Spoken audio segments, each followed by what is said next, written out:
ताजदार हरम ओ निगाहे करम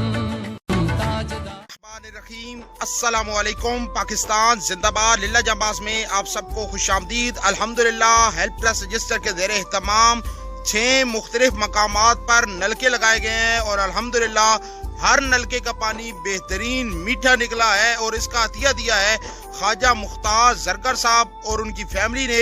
अल्लाह ताला उनका दिया कबूल फरमाए, उनके घरों में बरकतें रहमतें अता फरमाए, परेशानियाँ मुसीबतें बीमारियाँ दूर अता फरमाए। ये जो 6 मुख्तलिफ मकामात पर लगाए हैं नलके, इसका चंद दिन पहले उन्होंने ख्वाहिश का इजहार किया। मैंने पोस्ट शेयर की, लोगों के कमेंट्स आए, जो ज़्यादा कमेंट्स आया है, जिनके बारे में ज़्यादा राय है, वो हमने नलके लगवा दिए हैं और जो बाकी रहते हैं वो भी इंशाल्लाह किसी अल्लाह के नेक बंदे की तरफ से हम लगवा देंगे।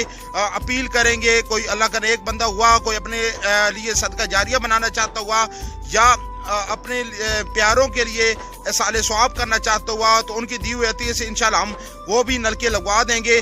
अभी जो नलके लगाए हैं वो आपको दिखाते हैं।